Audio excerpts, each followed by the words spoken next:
आदाब, क्या हाल है आपके? कैसे हैं? उम्मीद है अच्छे होंगे। आपके लिए एक और नया व्लॉग लेकर हाजिर हुए हैं एएम न्यूज पर।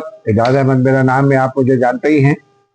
आज भी नाज़रीन जरा बात करेंगे एक तो मुज़ाकरात की, लेकिन अंदरूने मुल्क जो है वो एक पाकिस्तान को एक जानिब एक स्पेस मिल रही है और दूसरी जानिब क्या हो रहा है, जरा इस पे बात करेंगे। क्योंकि बात मामला तो जरा सियासी है, लेकिन एक इसमें इंटरनेशनल मामला भी इन्वॉल्व है। तो आप यूं समझिए कि एक ही स्टोरी है पाकिस्तान से मुतालिक, ये सब कुछ पाकिस्तान के गिर्द इस वक्त घूम रहा है, तो उस पर बात करेंगे नाज़रीन। लेकिन इब्तिदा कर लेते हैं जरा मार्को रूबियो के बयान से। पता नहीं ये दुनिया को क्या समझते हैं। अमरीकी हमेशा अपना मफाद देखते हैं, कहीं ना कहीं कब्जा करना हो, जैसे कि उन्होंने वेनेजुएला में तेल पर कर लिया, इराक को तबाह करना था वो कर दिया, लीबिया को तबाह किया, वहां उसके ज़खायर पे कब्जा कर दिया। लेकिन फरमाते हैं कि जनाब हमने तो दुनिया को महफूज बनाना है। ये सरासर झूठ है। अभी मार्को रूबियो का बयान अभी थोड़ी देर पहले आया है कि वो ये कहते हैं कि जी सदर ट्रंप का मिशन है दुनिया को महफूज बनाना। भाई आप आप ईरान के साथ जंग करके सिविलियंस को मार कर आप कौन सी दुनिया को महफूज बना रहे हैं? इसराइल की कत्ल जो नस्ल कुशी है जो फलस्तीनियों की इसराइल की जानिब से, उसके पीछे खड़े होकर उसका कंधा थपथपा कर आप कौन सी जो है वो दुनिया को महफूज बनाना चाहते हैं? 70,000 से ज्यादा आपने फलस्तीनी मार दिया। ऑफिशियल रिकॉर्ड्स हैं ये, उनकी जो वजारत सेहत है वो भी जारी करती है, खुद इसराइली बड़े फखर से बयान करते हैं। और अब आपने नेतन्याहू को छोड़ दिया खुला, वो जो है वो हमले कर रहा है और ईरान पर आज भी हमले किए, ईरान भी जवाब दे रहा है। और इस तनाजुर में जब आपके हाथ बस से बाहर बात हो गई है तो अब आप तो चाहते हैं कि ईरान सुलह कर ले, लेकिन धमकियों से आप बात नहीं आते। आप कह रहे हैं कि जी हमने तो ईरान की बैरिया को डुबो दिया, हमने ईरान के ड्रोन स्ट्राइक को खत्म कर दिया, हमने यूं कर दिया, हमने यूं कर दिया। साथ साथ आप अमेरिकी सदर है और ये आपको ये नहीं पता है कि ईरान के पास तो कोई फजाइया ही नहीं है। आप कहते हैं जी ईरानी फजाइया को तोड़ दिया, हमने खत्म कर दिया। ईरान के पास कोई फजाइया नहीं है 1979 के बाद से। और उनके पास हाँ उनका मिसाइल सिस्टम है, उनके पास ड्रोन है। और ड्रोन आज भी सऊदी अरेबिया ने ऐलान किया है कि उसने 20 ड्रोन मार गिराए हैं जो ईरान से फायर किए गए थे। और वो ईरान का जो ड्रोन है, शहीद नाम है गालबन उनका, वो उनको मार गिराया उन्होंने अपने डिफेंस सिस्टम से। तो ये पता नहीं किसको बेवकूफ बनाना चाहते हैं, लेकिन बहरहाल ये जंग जारी है। और इसमें जो सबसे इम्पोर्टेंट क्वेश्चन है वो मिड टर्म इलेक्शंस का है, जो नवंबर में आ रहे हैं। और ट्रंप की पोजीशन उस पर काफी वीक है। सदर ट्रंप और उनकी पार्टी जो है उसकी पोजीशन काफी वीक है। अब वो वहाँ एक जमाने में हम पाकिस्तान में ये बातें सुना करते थे, पाकिस्तान में हम जो है वो गद्दारी के सर्टिफिकेट्स बांटा करते थे। खासतौर पर पंजाब के लोग छोटे सूबों के लोगों को बांटते थे गद्दारी के सर्टिफिकेट। फला गद्दार है, फला गद्दार है, बेनजीर भुट्टो गद्दार है, जुल्फिकार अली भुट्टो गद्दार है। और अब जो है वो अमेरिका में भी ये सर्टिफिकेट बांटे जा रहे हैं। अमेरिकन जो है वो डेमोक्रेट्स को अमेरिकी सदर गद्दार करार दे रहे हैं। अब ये तो अमेरिकी अवाम जाने और अवाम जाने, लेकिन ये इस हद तक आ गए हैं अपने मफादात के लिए। अब इनसे जंग चूंकि नहीं जीत जा पा रही, कंट्रोल हो रहा नहीं हो पा रहा, तो आज इस हवाले से जो डेवलपमेंट्स हैं उसमें खतरनाक लफ्ज का इजाफा आया। उन्होंने कहा कि जी जो है वो सैमसन ऑप्शन। अब ये हिब्रो का लफ्ज है शेमशन, कुछ इस तरह का ना, मैं उसको जो है ना प्रॉपरली वो प्रोनाउंस नहीं कर पा रहा हूँ। उसका मतलब है न्यूक्लियर, यानी अमेरिका और इसराइल अगर ईरान में हथियार न डाले तो ये उनके हलकों में सरगर्दा है ये ऑप्शन। और ये मिसाल वो कहते हैं कि जी अमेरिका और इसराइल के पास फिर को सैमसन ऑप्शन के अलावा कुछ नहीं रह जाएगा, यानी न्यूक्स इस्तेमाल करेंगे। अब इस वक्त मेरा नहीं ख्याल कि अमेरिका चाहेगा कि न्यूक इस्तेमाल करे, लेकिन इसराइल चाहेगा, क्योंकि नेतन्याहू का जो अपना सर्वाइवल है वो भी इसी में है। वो दुनिया को तबाह करेगा तो इसराइली कौम जो है उसको हीरो मानेगी। इस वक्त चूंकि मेक और ब्रेक की सूरत हाल है इसराइल में भी। आप देखिए ना, आज भी इसराइल में 22 लोगों को शहीद किया उसने, जिसमें बच्चे भी शामिल हैं। लिबनान का बेचारे का क्या कसूर है? अब अगर हिजबुल्लाह ने मारा है तो आप हिजबुल्लाह के ठिकानों पर करें ना, आप सिविलियन आबादियों पर करते हैं, औरतों और बच्चों को मारते हैं।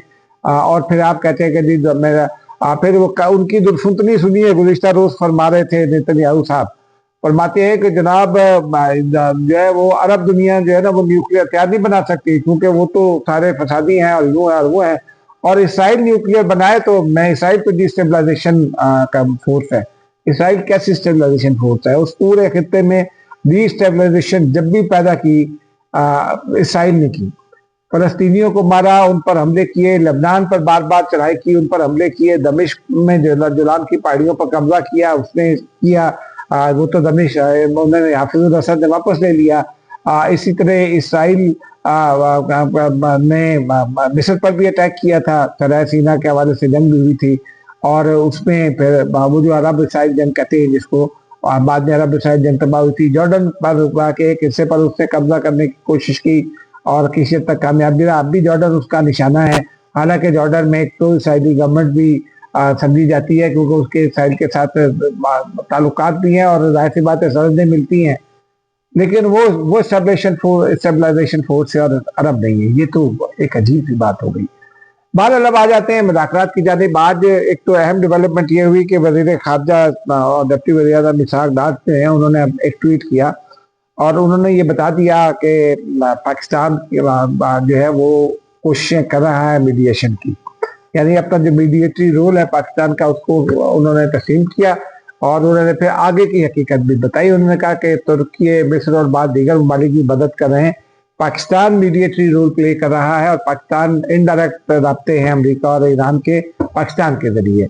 और मेरी इत्तलात ये भी यही है, मेरी इत्तला ये थी कि चूंकि काफी सारी बात आगे बढ़ चुकी थी तो जुम्मे के रोज किसी वक्त मुज़ाकरात का इम्कान था, लेकिन अभी जो है वो ये शायद आगे चले गए हों एक दो रोज, क्योंकि वहां से जेडी वैंस पर भी दबाव है कि फिलहाल वो पाकिस्तान ना आए और यहाँ ईरान का अपना दबाव है। गुज़िश्ता रोज कुछ ईरान को भी थोड़ा सा अपने आप को ठंडा करना होगा। उसकी वजह यह है कि दुनिया में कोई भी कितना भी बड़ा तनाज़ा हो वो होना उससे मुज़ाकरात के जरिए हल होता है। अब ईरान का गुस्सा बजा है, ईरानी रहबर शहीद हुए, अली खामनेई, अली लाजादी शहीद हुए, उसके बाद कपास दारान के कमांडर शहीद कर दिए और बहुत सारे लोग मारे गए ईरान में, बच्चों को मारा।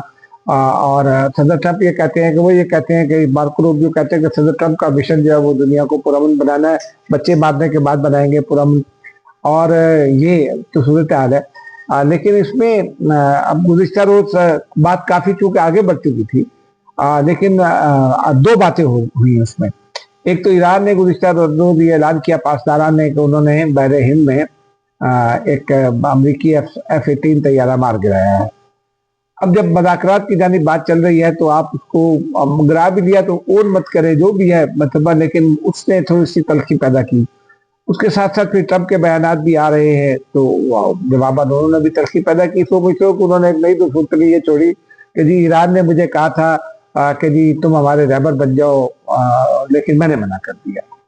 और अब भी वो धमकियां दे रहे हैं कि ईरान जो है वो हथियार डाल दे वरना सब कुछ तबाह कर देंगे, जो होगा जो दुनिया में कहीं नहीं हुआ। अगर हम देखें उनके बयानात तो इसका मतलब है कि वो कोई ना कोई बड़ी कार्रवाई का इरादा रखते हैं और पाकिस्तान की कोशिश है कि वो बड़ी कार्रवाई ना हो। खुद भी फंसे हुए, मिड टर्म इलेक्शन है उनका तो पाकिस्तान की मदद भी लेना चाहते हैं। अब इस सूरत हाल में ईरान को थोड़ा सा अपने अवाम के टेम्पर्स को नीचे लाना होगा, मुज़ाकरात की राह हमवार करना होगी और किसी शरायत तो जो है वो तबादला हो रहा है। अमेरिका ने अभी तक ईरान की शरायत मुस्तरद नहीं की, लेकिन ईरान ने मुस्तरद कर दी है। बहुत सारी शरायत तो मुस्तरद करना बनता भी है। अब वो ये कहता है कि जी आप न्यूक्लियर हथियार ना बनाए, आप मिसाइल प्रोग्राम ना बनाए, तो यानी आप इसराइल के रहमो पर करम पर रहें। ये दुनिया का कोई मुल्क जो है जो मुख्तार मुल्क है वो ये कबूल नहीं कर सकता। आप ये वादा करें कि हम आप पर हमला नहीं करेंगे, आप उनके साथ वादा करें। आप ईरान जो है वो अली खामनेई साहब ने ऐलान किया था कि हम एटमी हथियार नहीं बनाएंगे, आप उनके ऐलान पर एतबार करके उसी नुक्ते पर आप बात आगे बढ़ाएंगे तो बात चलेगी। लेकिन आप ये समझते हैं कि अगर ईरान जैसी कौम जिसकी 5000 साल की एक तारीख है, अगर वो आपके घुटनों पर बैठ जाएगी और आपके पैरों में गिर जाएगी तो ये नहीं हो सकता। अब उसमें आप धमकियां देंगे, उसके जवाब में वो जो नया वो जो जजीरा है जहाँ तेल के ज़खायर हैं, उसके हवाले से अब्बास इराक़ची साहब ने भी इंकशाफ किया और ईरानी हुकूमत के और लोगों ने भी इंकशाफ किया है कि उनका ये कहना है कि जनाब ये उस जजीरे पर कब्जा करना चाहते हैं क्योंकि वो रिसोर्सिस का जजीरा है। और ट्रंप ने 1984 में उनकी मैंने कई वीडियो देखी, वो रिपीट इसलिए नहीं की जा सकती कि वो स्ट्राइक आ जाती है। तो उन्होंने उस वक्त वो ये कह रहे थे कि अगर मैं अगर सदर होता अमेरिकी तो मैं इस जजीरे पर कब्जा कर लेता, यानी उनका पुराना ख्वाब है उस जजीरे पर कब्जा करना, क्योंकि वो कहते हैं कि जनाब यहाँ हमने जो है ना वो इसमें बड़े ज़खायर हैं, दुनिया के कीमती तरीन ज़खायर हैं। तो ईरान ने ये कहा दिया है कि हमने उसमें मिसाइल फिट कर दिए हैं, रॉकेट्स लगा दिए हैं, वहाँ ग्राउंड फोर्सेज उतारी नहीं जा सकती, 35 किलोमीटर के रकबे का वो जजीरा है, जो भी आएगा वो मारा जाएगा, कितना उतार लेंगे। ईरान ने कहा है कि हमने फिर बारूदी सुरंगें बिछा दी हैं। अब वो जब ये खदशात इस हद तक हों तो फिर मुज़ाकरात कामयाब नहीं हो सकते, अमेरिका को भी कुछ पीछे आना होगा मुज़ाकरात के लिए। और उसमें उनका जो है वो अमेरिका अपनी खुद मुश्किल में फंसा हुआ। अब उसकी मुश्किल का आप अंदाज़ा लगा लीजिए। ये अमेरिकी फिगर्स हैं, मेरे फिगर्स नहीं हैं, ये अमेरिकी फिगर्स हैं। वो लिखते हैं अमेरिकी इकोनॉमिस्ट, वो ये कहते हैं कि अमेरिकन इकोनॉमी जो है वो सॉल्वेंसी पर आ गई है, यानी सॉल्वेंस करनी पड़ेगी। अब आप अगला फिगर जो है वो हैरत अंगेज है। वो ये कहते हैं कि अमेरिकी हुकूमत के असासे और जो गवर्नमेंट की का अपना इकोनॉमिक साइज है वो $6.06 ट्रिलियन है। ठीक है जी, ट्रिलियन डॉलर यानी खरब खरब डॉलर। और वो ये बहुत बड़ी रकम है, इसमें कोई शक नहीं। लेकिन वो ये कहते हैं कि अमेरिका की जो लायबिलिटी है वो $120 ट्रिलियन है। यानी पाकिस्तान का तो हम सुनते हैं ना कि जीडीपी का जो है 90% जो है वो कब्जे हो गए हैं और इतना हो गया और उतना हो गया। तो ये अमेरिका का हाल है। और इस सारे मामले में इकोनॉमी इतनी हो जाए, मतलब बैठ जाने के बावजूद, इतना प्रेशर होने के बावजूद डेली के अखराजात हैं, $1 खरब के अखराजात तो रोजाना पे तैयारे गिर रहे हैं। आप उनके तैयारों के गिरने का हिसाब लगाएं, अब्राहम लिंकन डूब गया, वो कितना नुकसान है अमेरिका को, वो भी सैकड़ों मिलियन डॉलर्स में है। तो इस तरह जो है ये मामला जो है वो रुकेगा तभी जब बराबरी की बुनियाद पर बात होगी। और मेरी इतला ये कि अब शायद 1-2 रोज के बाद ये मुलाकात हो सके इस्लामाबाद में। होंगे बहुत सीक्रेटली, और सीक्रेटली होना भी चाहिए। हम बतौर जर्नलिस्ट मैं कोशिश नहीं करता हूँ कि ऐसी फ्लाइट भरी जाए कि उसके अंदर घुस जाए सिस्टम में और हमारी वजह से अमन की जो कोशिशें वो नाकाम हो। तो ऐसा नहीं होना चाहिए। और इशाक डार ने ये वाज़ेह तौर पर ऐलान कर दिया है। अब्बास इराक़ची साहब से उनकी बात हुई थी, फिर उनकी आज भी जो है मुख्तलिफ वज़राए ख़ारजा से बात हुई, अकान फिदान से गुज़िश्ता रोज़ बात हुई, उनकी मिस्री वज़ीर ख़ारजा से बात हुई। तो मामला बेहतरी की जानिब बढ़ने के इम्कानात हैं, बशर्त ये कि जो एक्सटर्नल फोर्सेस हैं वो उसमें डंडी ना मारे। लेकिन एक्सटर्नल फोर्सेस तो डंडी मार भी रही हैं। पाकिस्तान ही को नुकसान पहुंचाने की बात है। ये पाकिस्तान के इंटरनल फोर्सेज है, लेकिन हुकूमत के लिए एक्सटर्नल फोर्सेज है। मामला है पीटीआई से वाबस्ता। आज हमने लोगों से पूछने की कोशिश भी की, लेकिन किसी के पास कोई वाज़ेह जवाब नहीं था। आज मुलाकातों का दिन था, अपडेट। और आज फिर ये चूंकि पीटीआई की नई से नई रोज सामने आती है, तो आज हुकूमत, आज इलेक्शन कमीशन ने मुराद सईद को डिसीट भी कर दिया। ये एक धचका पहुंचाया उनको, पीटीआई को सेनेटरशिप उनकी गई। ये सीट अब देखते हैं आती है कि नहीं आती। लेकिन उसमें जो सबसे बड़ा मामला है वो जेनीवा में कॉन्फ्रेंस थी, कोई 50 ममालिक थे उसमें, और मौजूद था पाकिस्तान का जो है वो जीएसपी प्लस स्टेटस खत्म कराया जाए। ये कॉन्फ्रेंस जो होस्ट की थी बीएलए वगैरह ने, और 50 के करीब लोग मौजूद थे, जिसमें मुख्तलिफ मुल्कों के इंडिपेंडेंट नुमाइंदे थे। हुकूमतों की नुमाइंदगी उस तरह नहीं थी, लेकिन ये सारे पाकिस्तान मुखालिफ गुफ्तगू फरमा रहे थे। कासिम जो हैं कासिम बलोच, वो माफ कीजिएगा नसीब बलोच, वो बीएलए के तर्जुमान भी हैं, और वो उन लोगों में शामिल हैं जो ये कहते हैं कि हम इसराइल और भारत से भी मदद ले लेंगे। उसमें कासिम खान, जो इमरान खान के बड़े साहबजादे हैं, वो पहुंचे और उन्होंने खिताब फरमाया गुज़िश्ता रोज। अब उन्होंने कॉन्फ्रेंस का मौजूद था पाकिस्तान का जीएसपी प्लस स्टेटस कैसे खत्म कराया जाए। अब उसमें उनकी जो गुफ्तगू है वो पाकिस्तान पर वो इल्जामात, एक इंटरनेशनल फोरम पर बैठकर वो इल्जामात जो है वो पाकिस्तान के खिलाफ एक चार्जशीट लगा रहा है। कौन? पाकिस्तान का जो साबिक वज़ीर आज़म है, जो अपने आप को कहता है कि मैं सबसे पॉपुलर लीडर हूँ, और वो स्टेक होल्डर है ना इस निज़ाम का। उन्होंने फायदा उठाया जब अपनी बात थी तो आप एस्टेब्लिशमेंट की गोद में बैठकर इक़्तिदार में आ गए, एस्टेब्लिशमेंट को बेवकूफ भी बनाते रहे और सारे फैसले करते रहे। और जब आपको एस्टेब्लिशमेंट ने कुछ समझाने की कोशिश की तो आप उसके बाद आपके खिलाफ तहरीक कदम एतमाद आई तो आप हत्थे से उकड़ गए। और उनका बेटा जो है वो समझदार बच्चा है हालांकि, लेकिन वो बैठ कर वहां जाके वो गुफ्तगू करे, वो तकरीर सोशल मीडिया पर मौजूद है, उसको आप सारे लोग सुन सकते हैं, जिसमें जिस क्वेश्चन की उन्होंने गुफ्तगू की, उनके लेफ्ट हैंड पर कासिम बलोच बैठे हुए थे, माफ कीजिएगा नसीम बलोच, और राइट हैंड पर एक और साहब थे जो पाकिस्तान दुश्मनी की बहुत वाज़ेह शोहरत रखते हैं। अब उसमें उन्होंने गुफ्तगू की, फिर आज सुबह उन्होंने उसको नहीं जी नहीं, यूं नहीं हुआ, वो नहीं हुआ, ये करके उन्होंने एक नया ट्वीट कर दिया कि जी मैं पाकिस्तान चाहता हूं कि पाकिस्तान का जीएसपी प्लस स्टेटस जारी रहे। आपके हाथ से तीर निकल गया है। आप अगर चाहते भी थे, फर्ज कीजिए आप चाहते भी थे, तो आप उस कॉन्फ्रेंस में क्यों गए? ये बुनियादी सवाल है कि आपके वालिद मोहतरम यहाँ वज़ीर आज़म रह चुके हैं और बहुत जो उस जमाने में भी बड़ी लूटपाट की स्टोरियां थी, ये हर हुकूमत में होती है, यहाँ भी थी। तो आप वहां बैठ गए और आप कहते हैं कि मैं मुर्दे वतन हूँ। ये लोग कबूल नहीं करते। मेरा इशू नहीं है, मैं गद्दारी के सर्टिफिकेट नहीं मांगता, लेकिन लोगों को, आम आदमी जो है ना वो इसको कबूल नहीं करता कि आप एक ऐसे फोरम पर बैठकर, जो भारत नवाज फोरम है, जो साहिल नवाज फोरम है, वहां बैठ गए और आप ये कर रहे हैं।